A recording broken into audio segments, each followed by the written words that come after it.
Hello, my name is Justine. I'm a student at Central Queensland University, studying a Bachelor of Medical Science. And for my third year research project, I investigated if ACE inhibitor therapy can prevent the pathological changes to the vasculature in an animal model of metabolic syndrome. Metabolic syndrome is a cluster of metabolic disorders, including abdominal obesity, hypertension, hypoglycemia, insulin resistance, and low high density lipoprotein. Metabolic syndrome affects 20% of the world's population and causes pathological changes to the vasculature. In addition, metabolic syndrome also increases the chances of atherosclerosis, type 2 diabetes, and cardiovascular disease. In a number of studies, it has been found that metabolic syndrome has adverse effects on the vasculature, including an increase in atherosclerosis, an increase in arterial stiffness, an increase in arterial intima thickness, and an increase in arterial calcification. All of these impair the endothelial vasodilation and vasoconstriction. In an animal model using metabolic syndrome swine, it was reported that there was an increase in pro-apoptotic markers, a decrease in anti-apoptotic factors, an increase in fibrotic factors, and an increase in proteins that induce oxidative stress. In addition, in metabolic syndrome rat models, it has also been reported that there is an increase in serum inflammatory markers, such as interleukin 6, C-reactive protein, and cytokine tissue necrosis factor alpha. Hypertension is a common comorbidity of metabolic syndrome that is seen in 85% of metabolic syndrome patients. Hypertension is treated with ACE inhibitors. One commonly used ACE inhibitor is perindopril. So not only is perindopril an antihypertensive drug, it has also been proven to have protective cardiovascular effects. So these include anti-atherosclerotic and antithrombotic effects. It reduces inflammatory reactions. It also reduces cell adhesion and cell apoptosis, and also plays a role in cell fibrinolytic balance.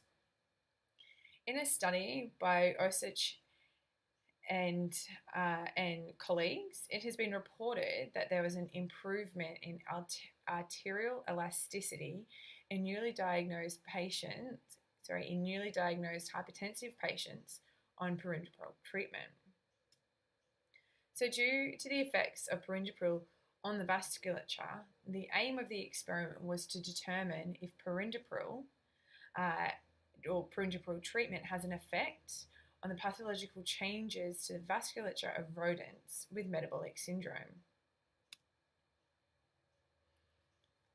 So rat models were used.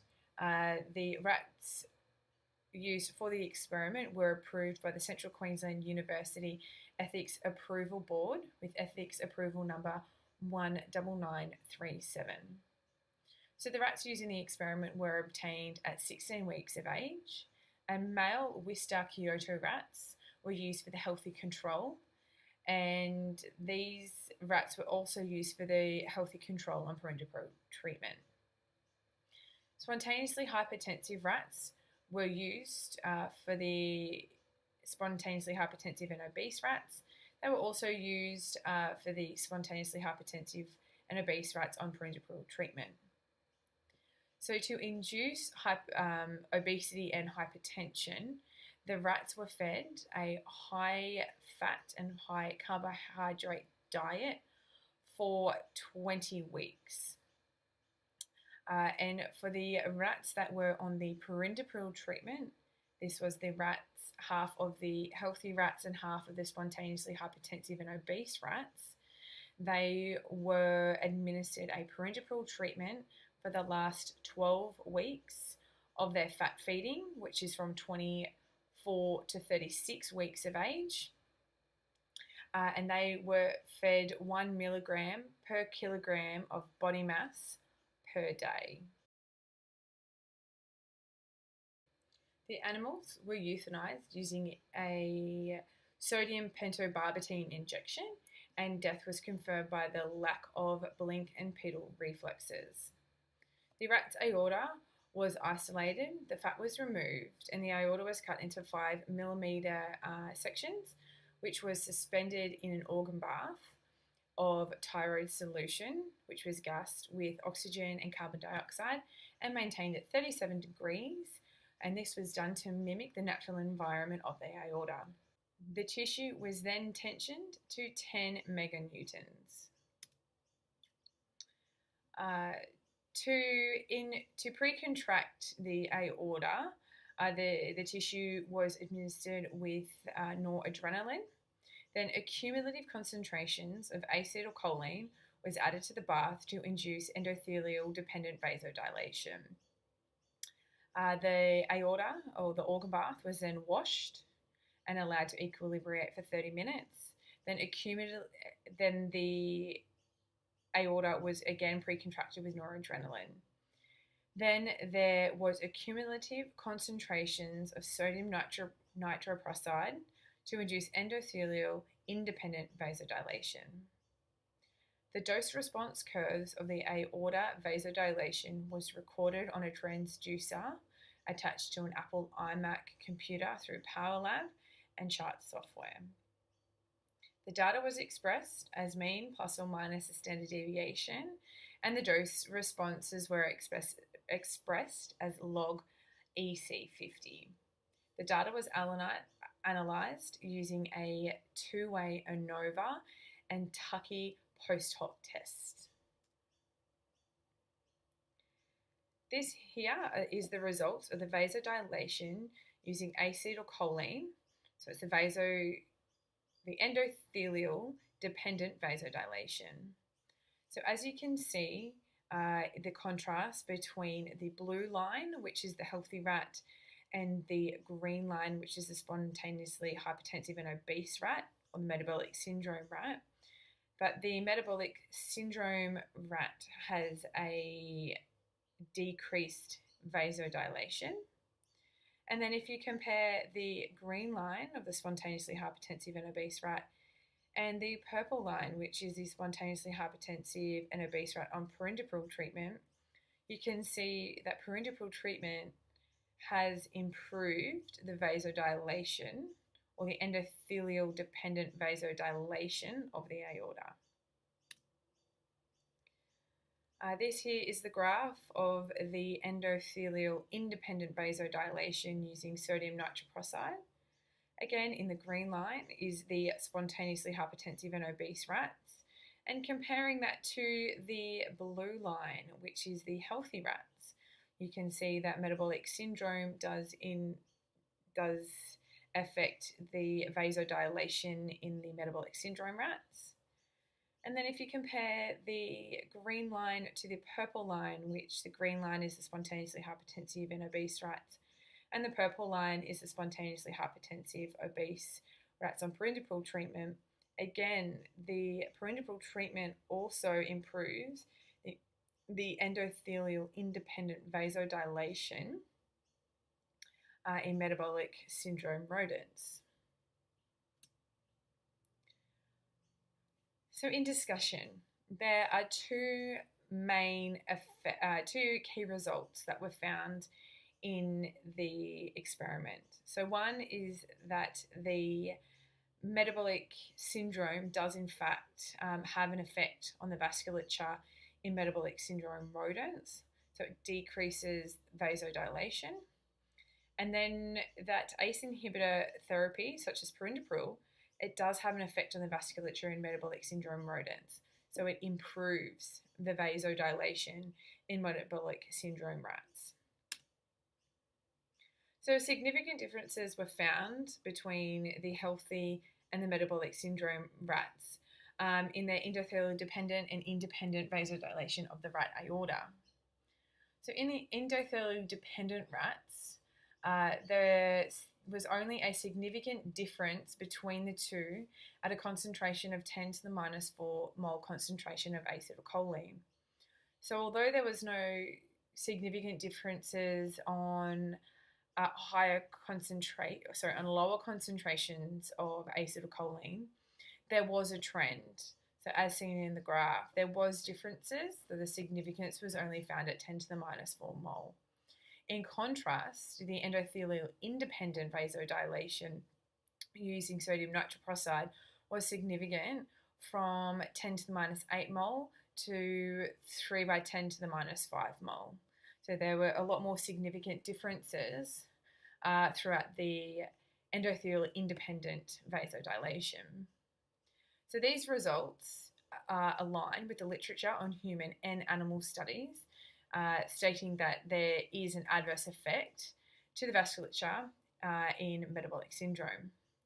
So Saraf and colleagues have noted a decrease in anti-apoptotic markers, an increase in pro-apoptotic markers, an increase in the level of tissue growth factor beta, and an increase in oxidative stress markers in metabolic swine models. In addition, using metabolic syndrome Nile grass rats, and Noda and colleagues have noted the presence of atherosclerotic lesions in the aorta, and that there was a higher systemic blood pressure in these rodents with metabolic syndrome. It has also been noted there is increases in tissue TNF alpha, interleukin 6, and also an increase in the number of CD45 cells. Also an increase in the mean blood pressure has been seen in metabolic syndrome mice. Now, although these animal studies that indicate the adverse effects of metabolic syndrome on the vasculature, although these studies cannot be directly translated to humans, there are many human studies that also have shown the effects of metabolic syndrome on the vasculature. So Shinzari and colleagues have found that there is a decrease in endothelial dependent and endothelial independent vasodilation in patients with metabolic syndrome compared to the healthy subjects. Cow and colleagues have also noted that there is a large presence of artery calcification in patients with metabolic syndrome. In addition, an echocardiographic study using 84 metabolic syndrome patients noted that there was reduced aortic propagation, indicating that there is arterial stiffness, and this arterial stiffness can also be correlated to reduces in the aortic velocity propagation, flow-mediated dilation, and high C-reactive proteins to aortic stiffness. It can also be correlated to endothelial dysfunction and inflammation. Hypertension is a common comorbidity of metabolic syndrome. It is prevalent in 85% of patients with metabolic syndrome, and it is commonly treated with ACE inhibitors such as perindopril. So perindopril, it decreases the blood pressure, and in addition, it also has been proven to have cardiovascular protective effects. So in a study by Justine and Senses and colleagues, perindopril has been shown to have anti-atherosclerotic and anti-thrombotic effects, can reduce inflammatory reactions, reduces cell adhesion and cell apoptosis, as well as playing a role in fibrinolytic balance. In addition, Isabel and colleagues has noted that perindopril has improved arterial pulse wave velocity and also has an increase in arterial distensibility in hypertensive rats on nitric oxide synthase inhibitors and perindopril treatment compared to the hypertensive rats on just nitric oxide synthase inhibitors alone. So this study by Isabel and colleagues indicates that perindopril does improve arterial stiffness that is seen in metabolic syndrome and hypertension. Or in addition, and colleagues has also noted that there is an improvement in arterial elasticity and a lowering of blood pressure in newly diagnosed metabolic syndrome patients on perindopril treatment. So the current experiment aligns with the animal and human studies on the effects of perindopril on the vasculature. So in this study, there were significant differences found between spontaneously hypertensive and obese rats and spontaneously hypertensive obese rats on perindopril treatment in both the endothelial dependent and endothelial independent vasodilation of the aorta. So once again, the results of the acetylcholine endothelial dependent vasodilation was only significant at 10 to the minus 4 moles, whereas the sodium nitroprusside was significant from 10 to the minus 8 to 10 to the minus 5 moles. Although the acetylcholine still had the effect of perindopril still was following a trend, so it still had improvement, though it was only significant at 10 to the negative 4 mole. The results indicate that perindopril does have a positive effect on the vasculature in metabolic syndrome rodents. So there is further research that is required into the use and into the effects of perindopril on metabolic conditions.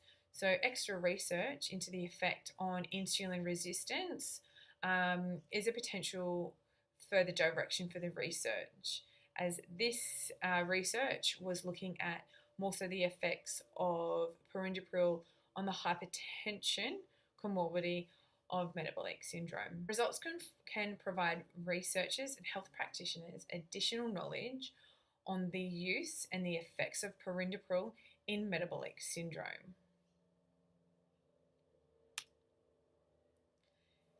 In conclusion, metabolic syndrome does cause adverse effects to the vasculature in metabolic syndrome rodents. It does affect the endothelial dependent and endothelial independent vasodilation of aortic tissue. And in addition, perindopril has been shown to improve the endothelial dependent and independent vasodilation in metabolic syndrome rodents. We would like to acknowledge the professional technical help from Rebecca Vella, Jordan Irwin and Kylie Connolly of Central Queensland University in Rockhampton. Thank you very much.